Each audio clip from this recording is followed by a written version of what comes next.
When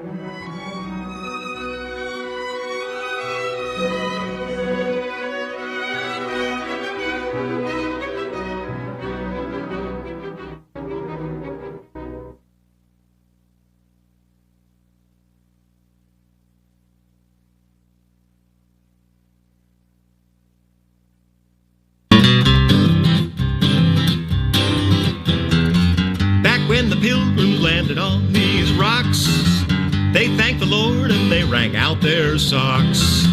They were escaping those religious tyrannies, so they said, geez, let us worship as we please. They knew the strictures of their scriptures would never fail them, and so they started lighting fires on the pyres in Salem. Freedom to oppress in the name of righteousness, religious freedom to scratch where it itches, religious freedom to burn our own witches. Y'all know the story of the first Thanksgiving, historical origins of Martha Stewart living.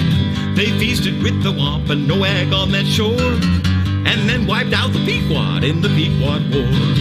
They knew God sent them to this Eden among the heathen to say, convert to our dear Lord or you won't be breathing. Freedom to oppress in the name of righteousness, religious freedom to scratch where it itches, religious freedom to burn our own witches. The colonies said, what the hell? We don't need a king, let's ring the Liberty Bell. All men are equal, no one's lesser or greater, and we're endowed with certain rights by our Creator. And that was sweet, but what made liberty even sweeter was they could still own slaves according to Genesis, Exodus, Leviticus, Numbers, Deuteronomy, 2 Kings and 1 Peter. So we the people formed a nation and the Bill of Rights ensured. I'm free to practice my religion and you're free to practice mine. Ain't that divine? Slavery opened up a national boom. Much blood was spilled before the Union reunion. They saved the nation in that Civil War. Our fathers brought forth 407 years before. But some were certain they could hear the Almighty saying, don't mix the races, segregate and start KKKing. Freedom to oppress in the name of righteousness, freedom to persecute in a biblical pursuit, religious freedom to burn. But separate is not equal, the Supreme Court found, and they struck all the segregation laws down. They found that marriage is a basic civil right. The law can't break into your bedroom late at night. Still, some say we will not heed on elected judges. We know we're righteous and our bigotry never budges. Freedom to oppress in the name of righteousness, religious freedom to scratch where it itches, religious freedom to burn our own witches, religious freedom to scratch where it itches, religious freedom to burn, burn, burn, burn, burn our own witches.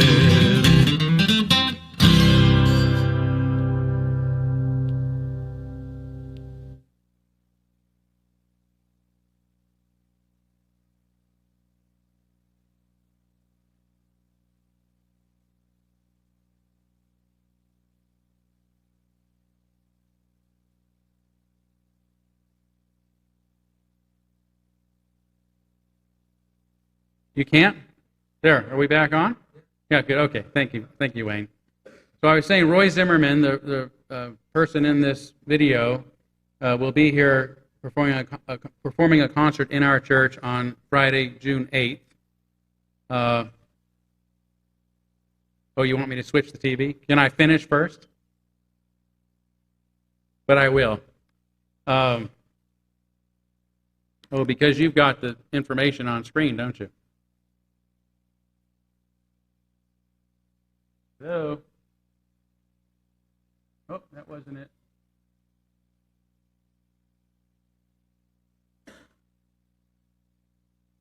Anyway, he will perform that song and many others that are often humorous and often very, very troubling and poignant. There's tickets on sale. We're asking $20 if you can afford that for a ticket. Heather has those in the back after the service. Peggy and I are going to sponsor a cookout that same night, so at 5:30 before the concert, we'll have hamburgers and hot dogs and some vegan, vegetarian, and gluten-free choices as well. So all that will come with the price of the ticket. So I hope you'll plan to be here and make Roy's visit with us a success.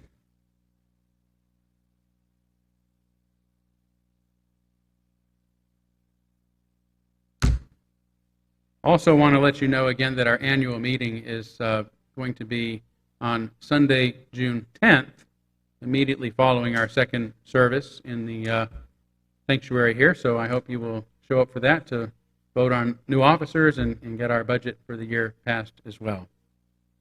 Did I say welcome?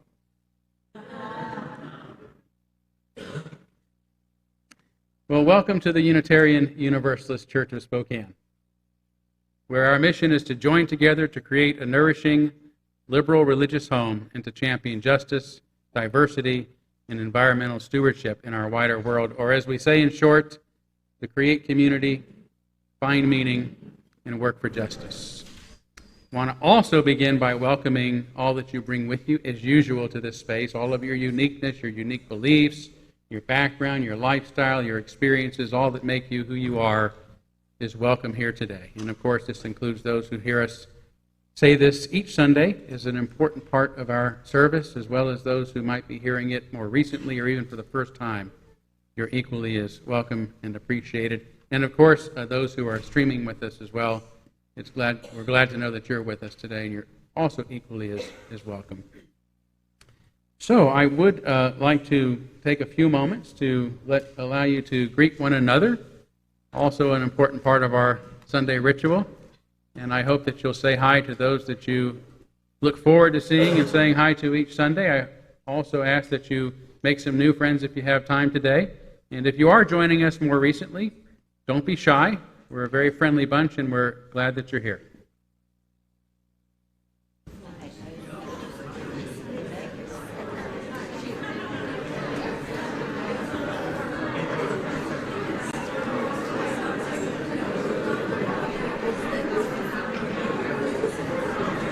In the headphones?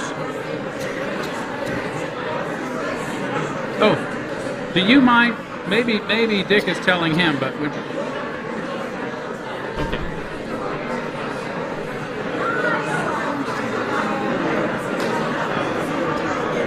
He might have something playing in the background he didn't know about. I think he was testing the sound.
All right, there'll be more time to visit as always during our social hour immediately following our service. But right now we want to move forward by lighting our chalice, the symbol of our faith, the symbol of our unity and our solidarity, of our openness and our inclusion, of our community and our individual uniqueness. May this small flame be our offering of warmth to those who are cold and alone, and a light to those in darkness. May it be a flame that ignites justice in our world and a beacon of hope to those in need, and may it reflect at least a spark of truth wherever truth has been lost, and cast a healthy shadow of doubt wherever it's been found.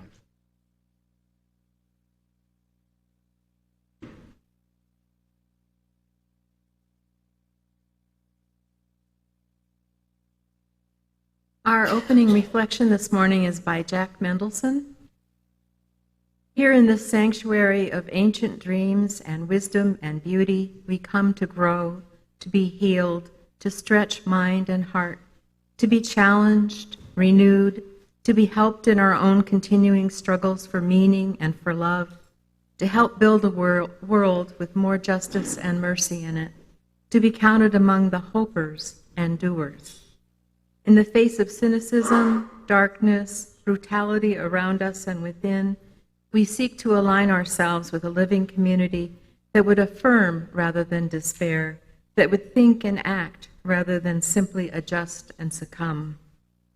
Here we invite the spirit of our own humanity and the healing powers under, around, through, and beyond it to give us the nerve and grace, the toughness and sensitivity to search out the truth that frees and the life that maketh all things new.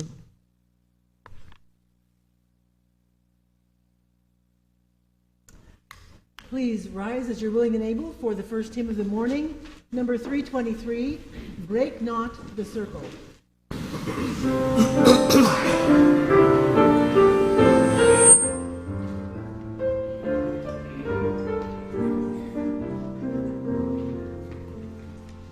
Break not the circle of enabling love, where people grow forgiven and forgiving.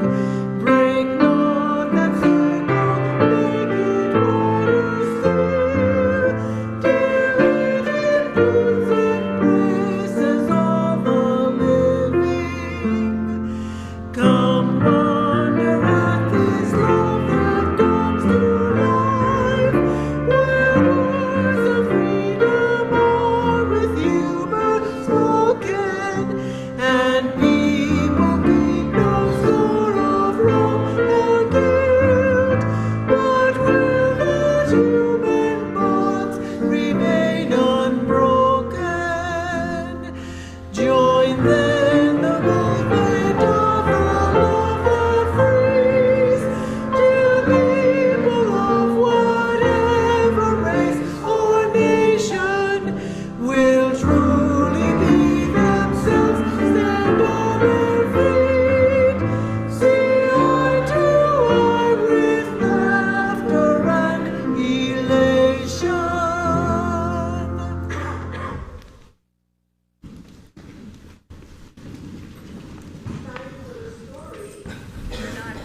I'm not on? Okay, I'm on.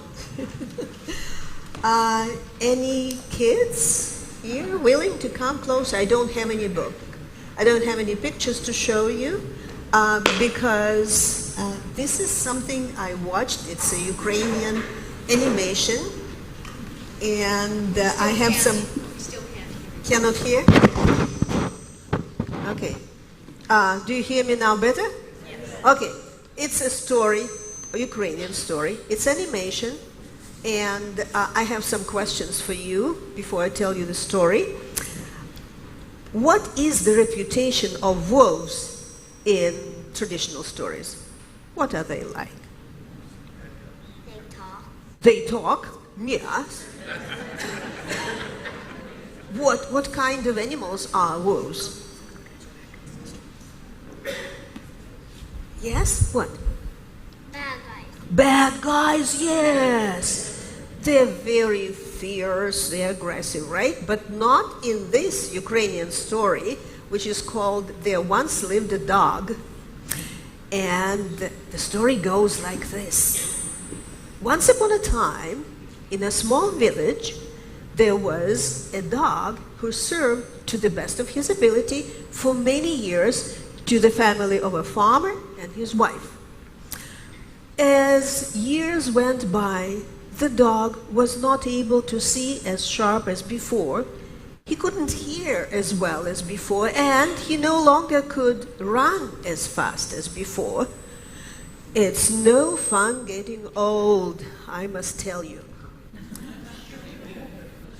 One day, the farmer told to his wife, "You know, we need a younger dog to protect our baby." On hearing these words, the dog became very sad, and he left his home.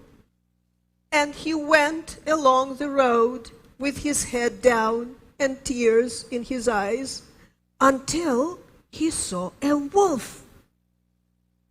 The dog growled, mostly out of the habit, but backed up immediately in fear of the wolf's attack. Surprisingly, instead of fighting and punishing the dog for the past actions, the wolf said, "Howdy, what are you doing here? What's up? Have you been kicked out of your house? I bet you're like me now, old and helpless." Both animals sat down quietly, reflecting on the old good times. The next morning, the farmer, with his wife and the baby, went to the field. They put the baby on the blanket in the shadow of the big tree and went on working. Out of nowhere, there came the wolf. He snatched the baby and took off. The baby cried. The woman heard the cry. She saw the wolf loping with the child, and she cried, "God help me!" Out comes the dog, chasing the wolf. "Oh, thank goodness," said the woman. "Our dog is back." The dog was running after the wolf. "Woof, woof, woof, don't hurt the baby." The dog pretended to bite the wolf on the tail, and they were running very fast to the woods. And when they reached the thick bushes, the wolf, catching his breath, said, "Enough, go back home. You'll be welcome from now on, I bet." And indeed, on seeing the brave dog acting like that, the farmer praised him and said, "I will be feeding my dog for the rest of his life." Time passed. On a winter Christmas, very cold day, the farmer's family were having a party with meals, big meals, and traditionally nice songs. They were singing in the living room, and the dog was sitting in the kitchen having leftovers when he saw the wolf peeking through the window, shivering with cold. "Come inside," said the dog. "There's plenty of food for both of us." So did the wolf. Came. Wonderful feast. "Oh, I've never had such wonderful meal before," said the wolf to the dog. And you know, good meals always put me into the mood for singing. You know how the wolves sing, don't you? How? Ooh, yes. And the farmer's wife started singing her favorite song. "Ничья месячная зоренька ясная." The wolf could not help joining her.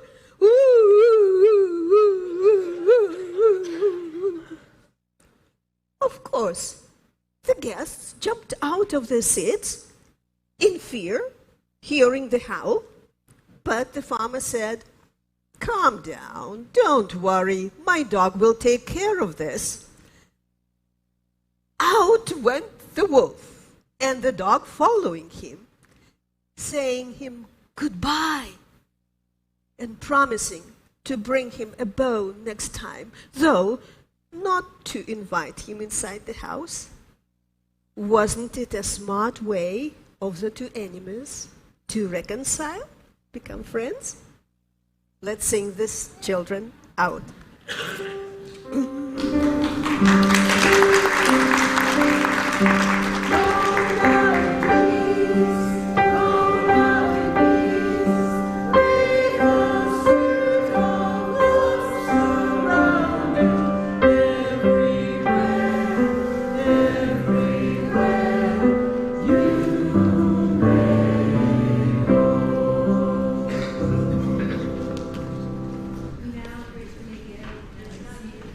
This morning's offering, which sustains this community and its mission to the larger world.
Thank you, Michelina.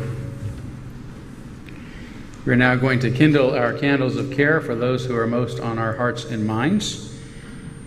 And we've got one candle of congratulations. Hey, Wayne, we're here in just a... There we go. Thank you. There we go. Check, check, check. Wayne is doing double duty today. He is not only making sure our sound is working right, but doing something he's never done before, and that is produce our stream. So he's got 3 headphones on. But thank you for working all of this out with us, Wayne. We really appreciate you being here. So again, I want to just have a start with a candle congratulating Annika Eagle, one of our church members, and Lisa's daughter, our lay leader today. Many of you know Annika is a very accomplished punster, and she is competing in the World Pun-Off Championships and has already been voted the most valuable punster by her peers. Her 90-second presentation, which is a pun on the hashtag #MeToo movement, if you've not seen it, can be found on YouTube. And it's just funny, but also very timely and poignant. So you can go to the O. Henry Pun-Off on YouTube 2018, and you'll see Annika. We may get her to perform it for us live here during one of our services next time she's in. But congratulations to her. Well, let's take a moment of silence on behalf of others you might be thinking of, and as always, you're welcome to name them aloud if you'd like.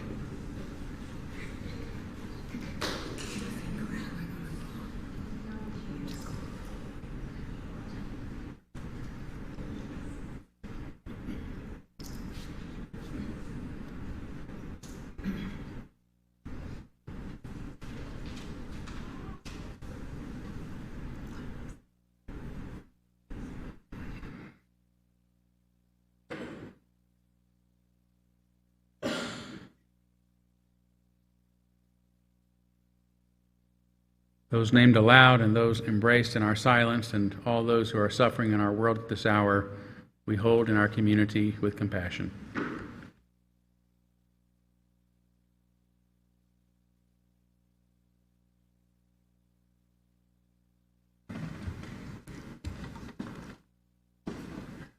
As we move into our meditation, I invite you to find a comfortable, receptive posture.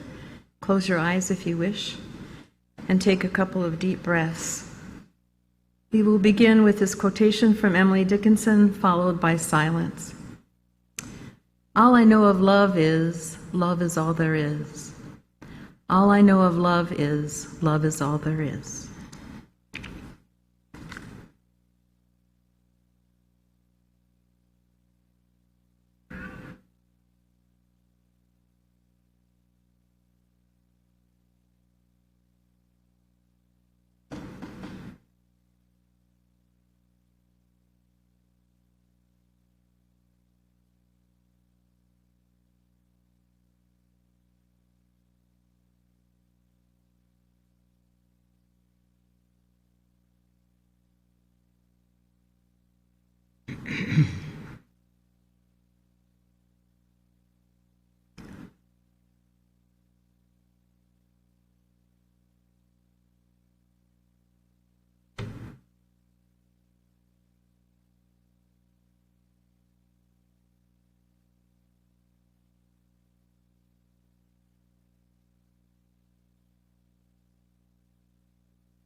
At a private prison, the guard in the tower watches people who labor for 90 cents an hour. Profiteers are ruthless as Simon Legree, a rueful reminder of slavery.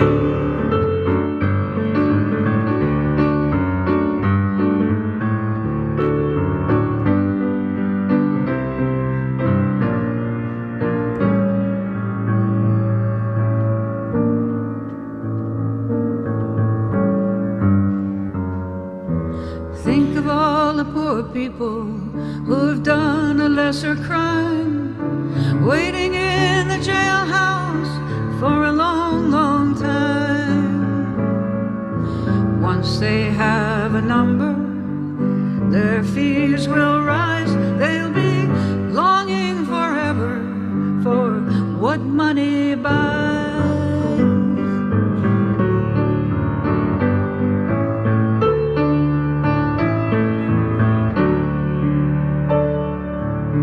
Debtor, prison, we got work to do.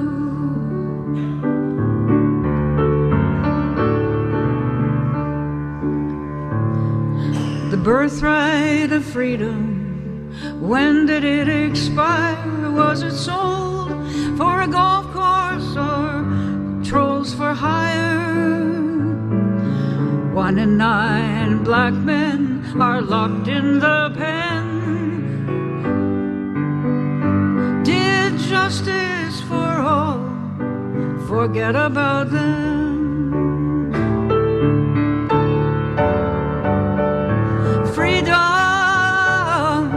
Justice, we got work to do.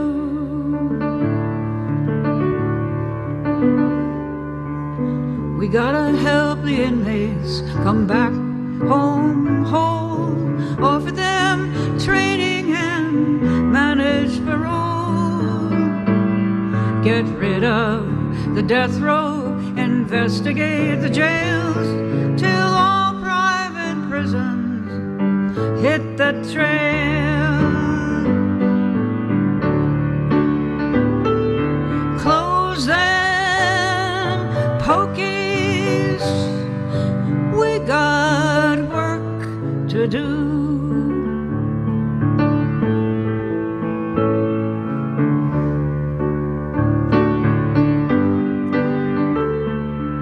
We're one human family, we're all the same. Put an end to hatred, bigotry, and shame. Celebrate our cultures, our colors of skin. Tell me, how do we start? Where to begin? Right now, right here, we got work to do.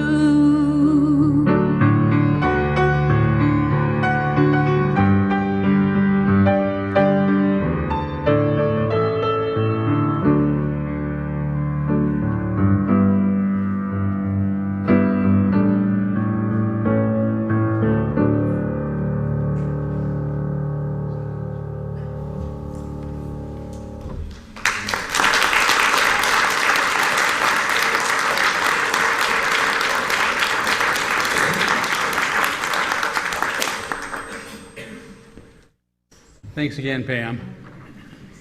I don't know how you do it. We schedule Pam to sing, and she says, okay, what's the sermon about, and then writes a song.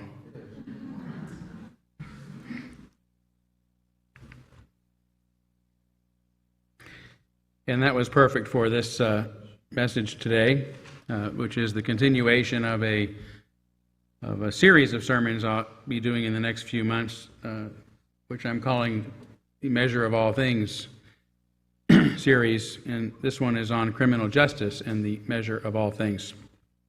A difficult but important message to discuss, so I'm going to ask you to do some heavy lifting with me this morning for those who were here last week. According to the ancient historian Josephus, the Romans crucified thousands, mostly peasants, in Jerusalem every year, and sometimes conducted mass executions involving as many as 500 crucifixions a day. The horror of such widespread cruelty is disturbing enough, but upon learning this little bit of history, I began imagining what it must have been like to live in such a place in time. Seeing so many crosses of the dead or dying victims they held as part of your usual landscape? Did the stench of death continuously fill the air? I've wondered, did cries of agony intermingle with the songs of birds? Could they be heard beneath the buzz of the marketplace and all the other sounds of daily life? After a while of so many years of observing so much suffering, did it ever become background noise? Most people just learn to tune out. Did they become so desensitized that they passed all those crosses undisturbed, thinking it's just the way it is? They probably got what they deserved. Did all that brutality and injustice become so routine, so paradigmatic, so systemic, that most people eventually stopped even noticing it?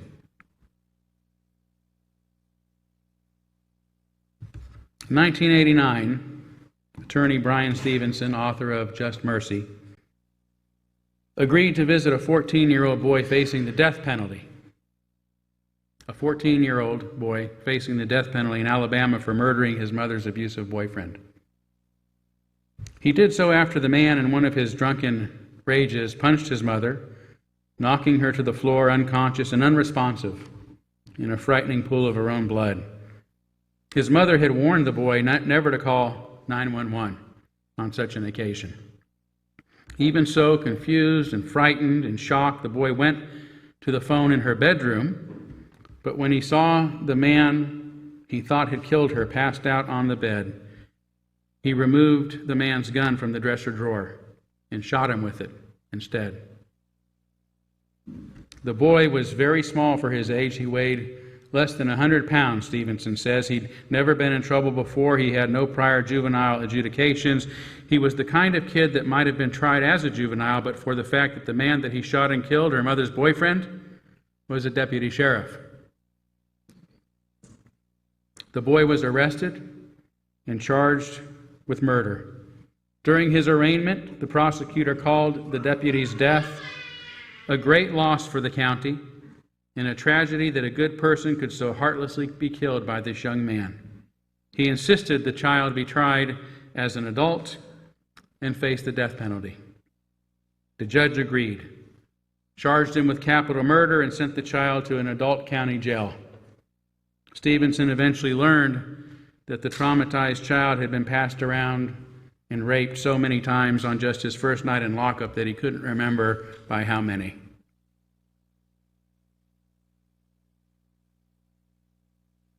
In a sane society, locking children away to be used as sex slaves is among the most heinous and despicable of crimes. In a sane society, adults are responsible for the welfare and safety of the children and anyone else in their custody. In a sane society, those responsible for such abuse are held accountable. In a sane society, the tragic story of this boy ought to be as rare as it is horrifying. But in our society, the prosecutor, the judge, the prison officials, and law enforcement officers who must have known exactly what would happen to this child all kept their jobs and likely went on to put other kids in the same circumstances. In our society, prisoners of all ages routinely suffer abuse, humiliation, and are exploited while in custody. In our society, stories like these are not rare, but have become as routine as the thousands suffering on the crosses littering ancient Jerusalem. As Brian Stevenson says in Just Mercy, mass incarceration has littered the national landscape with carceral monuments of reckless and excessive punishment, and ravaged communities with our hopeless willingness to condemn and discard the most vulnerable among us.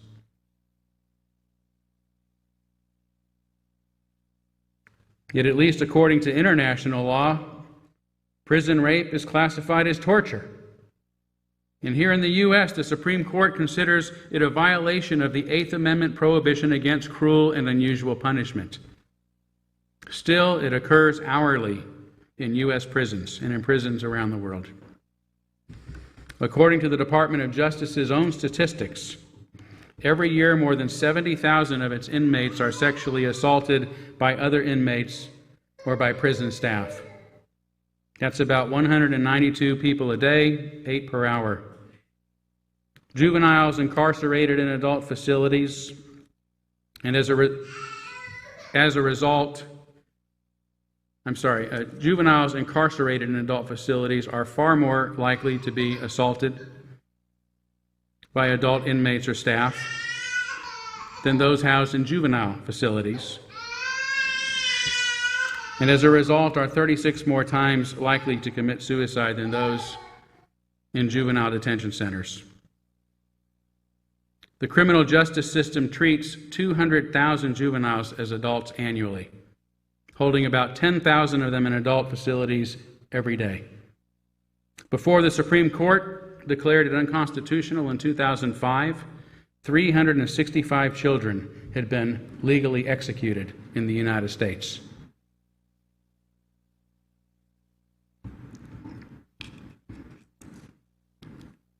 In all, there are more than 2.3 million people in U.S. prisons and more than 5 million on probation or parole, making ours the most incarcerated, criminalized population on earth ever. Though less than 5% of the global population, the U.S. has 25% of its prisoners. More than 640,000 people get out of jail in this country every day, and more than 11 million go inside each year, though less than 190,000 are ever convicted of a crime,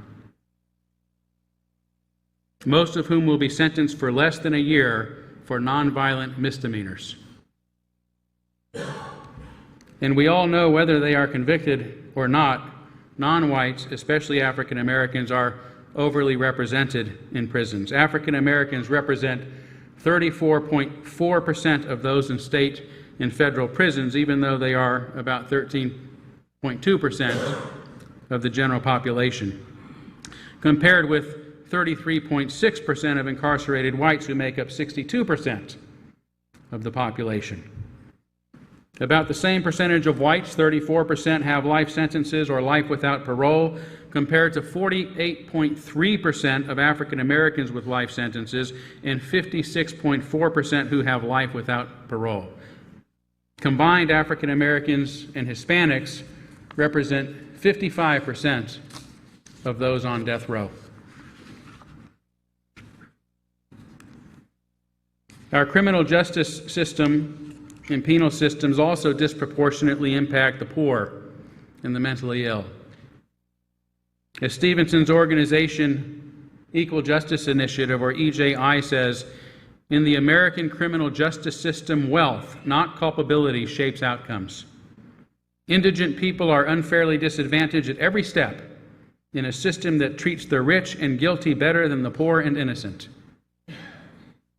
Poor people who can't afford to pay bail and must remain jailed prior to trial, preventing them from working, putting them even further in the financial hole. Statistics show that those who remain confined during pretrial are also more likely to be convicted and receive longer sentences, even after already spending months inside awaiting trial. Although everyone is supposed to receive legal counsel, whether they can afford it or not, fewer than half the states in the U.S. provide public defenders. Whether they can afford it or not, many people have to wait in jail for many more months trying to figure out how to get an attorney. While inside, they incur mounting charges for everything from housing, food, clothing, medical treatment, transportation, drug testing, paperwork, you name it. And when they eventually get out, they are thousands of dollars in debt, poorer than when they entered, and have far less chance of ever finding work. If convicted of a felony, they're not even eligible for welfare or public housing. Additionally, according to EJI, 75,000 people are held in solitary confinement every year, meaning they are alone for 23 hours a day inside a small cell, let out only to shower, and for a few minutes of exercise. When in solitary, they aren't allowed visitors or phone calls.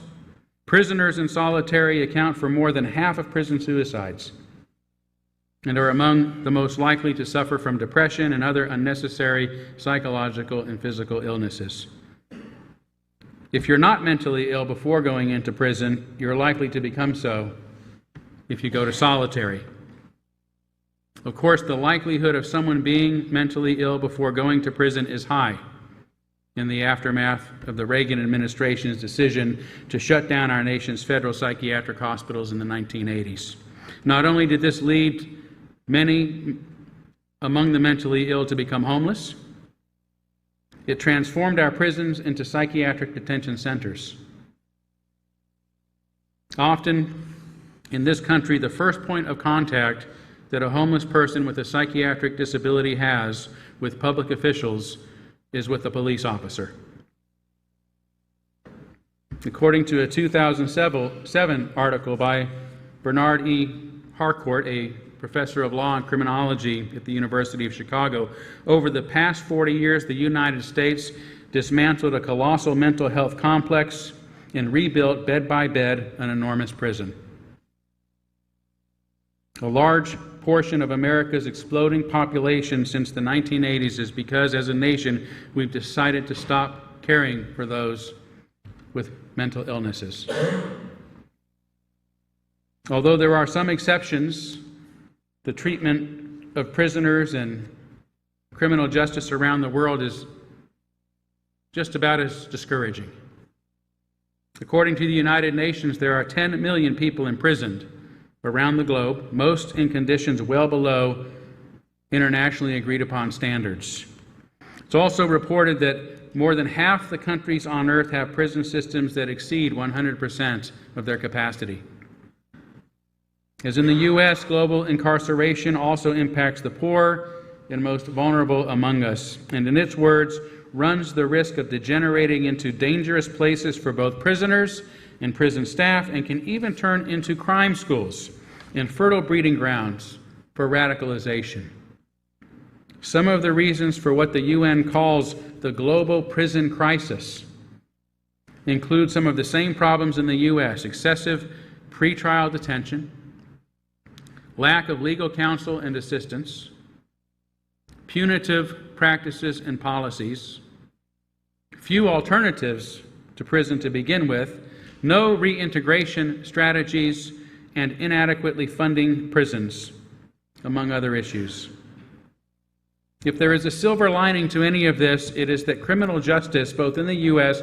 and globally, has become so unjust and so inhumane that many have started taking notice of this terrible reality and are finally working to do something about it. Globally, the United Nations prison reform strategy includes reducing the scope of imprisonment, improving prison conditions, and supporting reintegration for offenders upon release. There are also organizations, many, and individuals like Brian Stevenson, working to end some of these injustices in the U.S. His organization, Equal Justice Initiative, EJI, is committed to bringing an end to mass incarceration and excessive punishment in the U.S., particularly as it impacts non-whites and others among the nation's most vulnerable and discriminated against citizens. The success of civil rights advocate Michelle Alexander's book, The New Jim Crow, subtitled Mass Incarceration in an Age of Color Blindness, has made many aware that the drug war and mass incarceration have been veiled excuses to continue age-old systems of racism and oppression, which makes many in our prison not criminals, but political prisoners. The number of police shootings and unarmed black men in particular, I should say, captured on video has sparked the Black Lives Movement. Communities around the nation, including our own, are switching to smart justice programs designed to keep people out of prison and to housing first programs to compassionately deal with homelessness. Just this past week, even Donald Trump, erratic as he can be, put forward a plan to begin releasing more prisoners and initiating reintegration programs to help keep them out. So our awareness about this dire crisis and injustice, and our political, bipartisan will to finally do something about it has begun to align. But if criminal justice reform is going to be effective and long-lasting, if it is truly going to be transformed and transformative, we must consider something more insidious first. The almost universal attitude that has led us down this path to begin with. I'm talking about the underlying authoritarian mindset that has long fashioned our punitive response to crime. In his inquiry into the psychology of ethics, Erich Fromm contrasts two kinds of ethics: humanistic and authoritarian.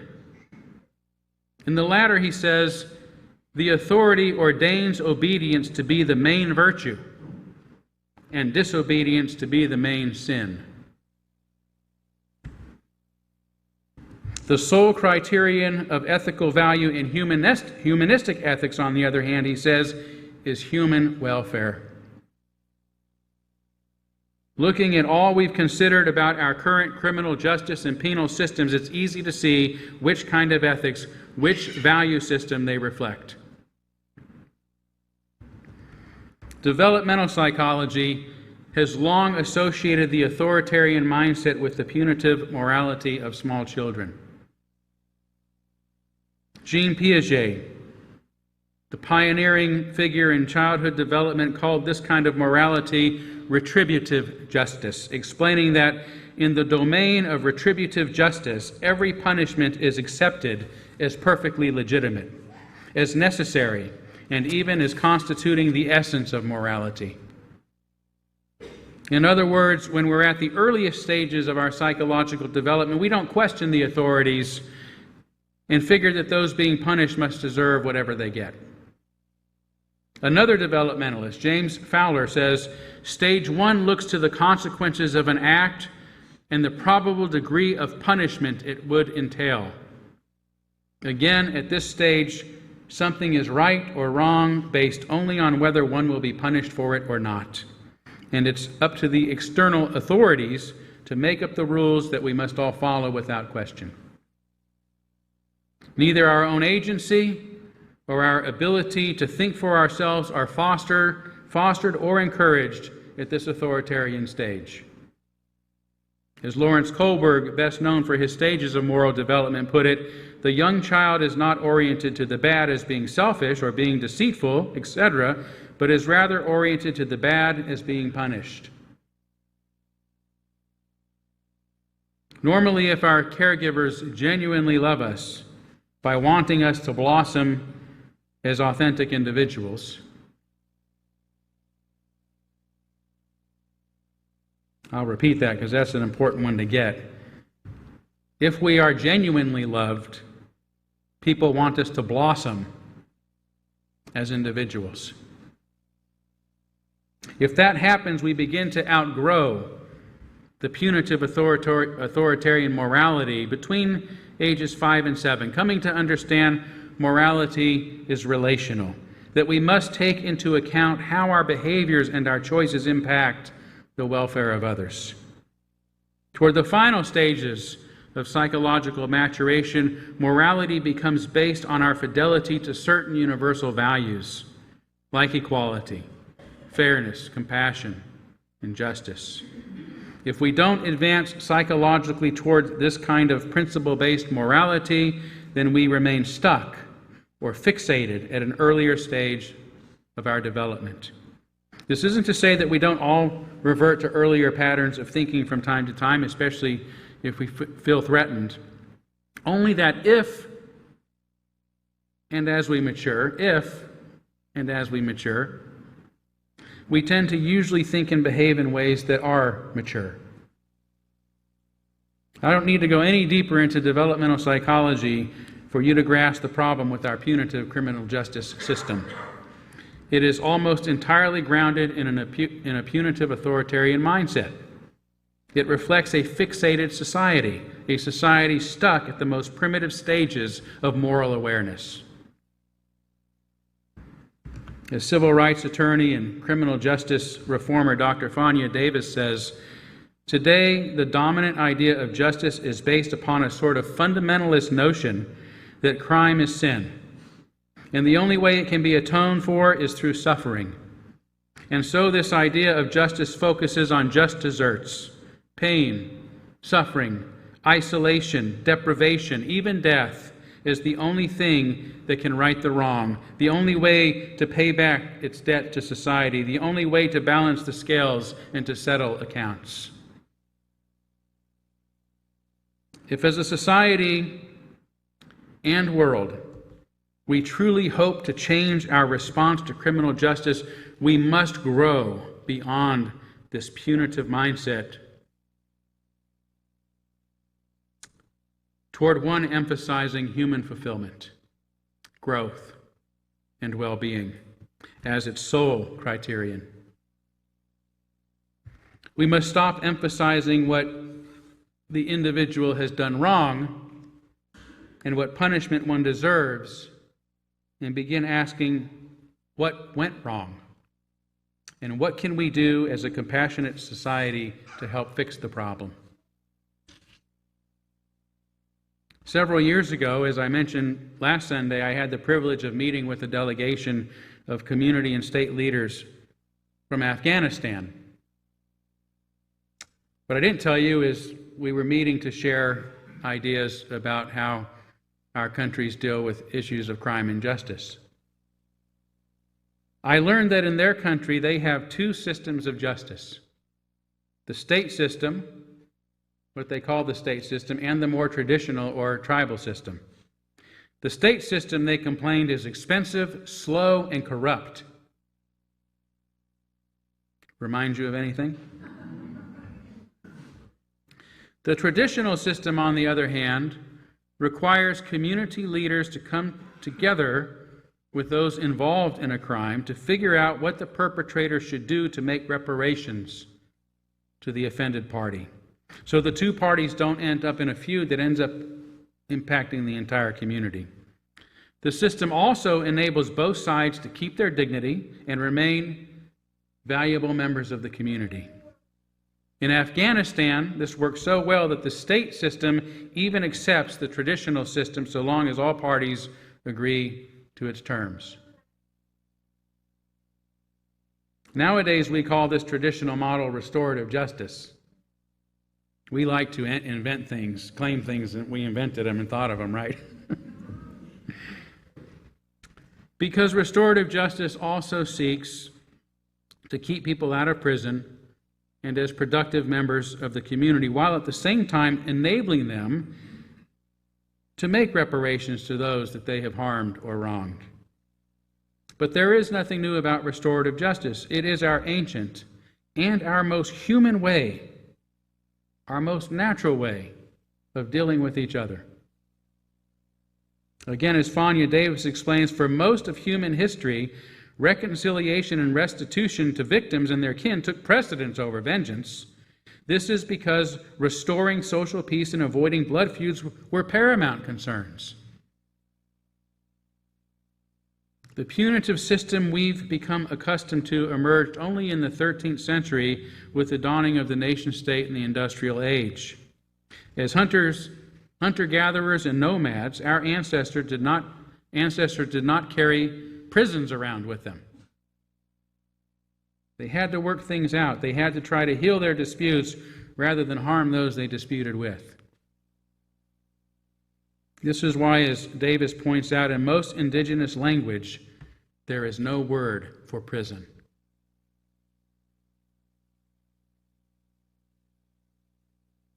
By applying human fulfillment, growth, and welfare as the measure of all things, as the measure of how we respond to crime and criminals, let us work to eradicate the word prison from our language once again. True, there may always be a few among us who need to be removed from society, But even then, they can be housed in places where they are cared for and treated with kindness and with respect, where they are kept safe.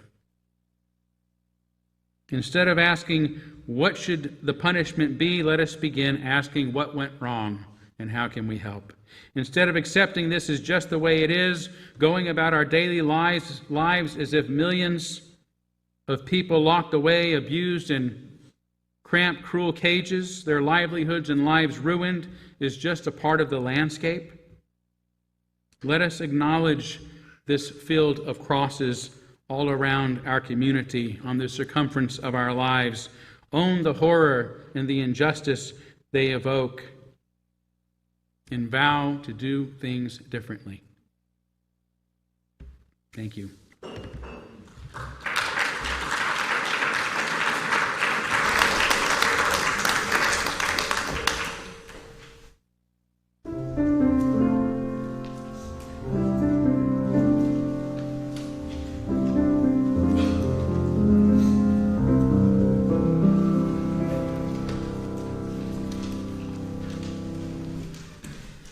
We're going to close with a song that really shows us what the world would look like if we did this work that Todd is talking about today. So please rise as you're willing and able to sing number 139, Wonder Still the World Shall Witness.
Our benediction today is from Elena Westbrook. Go in hope, for the arc of the universe is long, and we can bend it towards justice. Go in courage, for together we have the strength to confront injustice in our daily lives and the larger world. Go in love, because a holy and generous love is both the reason and the means by which we transform our lives. Amen. Blessed be. Salam alaikum and shalom.